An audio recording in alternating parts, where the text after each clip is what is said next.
பாலமுரளி கிருஷ்ணாவின் உடலுக்கு இசை கலைஞர்கள், திரையுலக பிரபலங்கள் நேரில் அஞ்சலி செலுத்தி வருகின்றனர். அவர்கள் தெரிவித்த கருத்துக்களை பார்க்கலாம். கோடானு கோடி மக்களின் இதய நாடிகளை வருடிய, காலத்தால் அழியாத நாதத்தை எழுப்பிய வீணையின் நரம்பு அருந்துவிட்டது. என்னென்ன விருதுகள் இருக்கிறதோ இசைக்கு, அவை அனைத்தும் அவரை கௌரவப்படுத்தியிருக்கிறது. ஒரு முழுமையாக வாழ்ந்த ஒரு பெரிய ஒரு மனிதர், நல்ல மனுஷன், எல்லாத்துக்கும் மேலே கர்வமே கிடையாது, எந்த ஒரு விஷயத்திலையும் கர்வம் கிடையாது.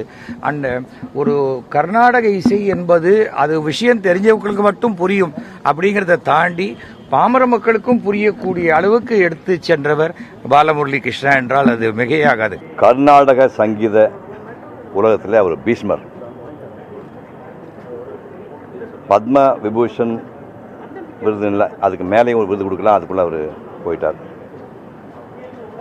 6 வயசுலேருந்து மேடையில் அவர் பாடிட்டு இருக்காருன்னு கேள்விப்பட்டேன். 6 வயசுலேருந்து உலக அளவில் 25,000 மேடைகளில் பாடினவர். எங்கள் எல்லாருக்குமே, அதாவது சங்கீத உலகத்தில் எல்லாருக்கும், சின்னவாளும் சரி பெரியவாளும் சரி, எல்லாருக்குமே ஒரு பெரிய லாஸ் இது ரொம்ப எதிர்பார்க்காத ஒரு லாஸ். என் மனசில் அதை என்னால் உண்மையை ஏற்றுக்க முடியல.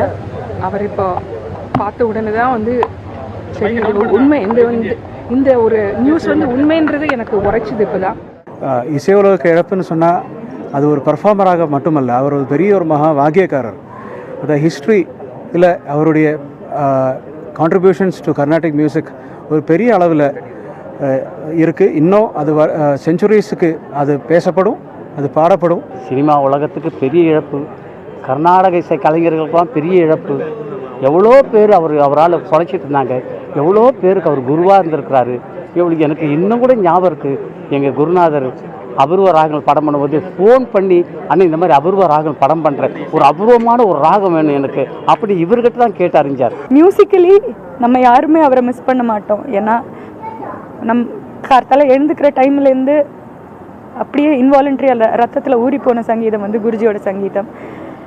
ஆனால் இந்த வீட்டுக்கு வரும்போது குருஜி இல்லைன்னு நினைக்கிறது வீட்டுக்கு வர பிடிக்கல. ஏன்னா குருஜி இந்த மாதிரி பார்க்க பிடிக்கல.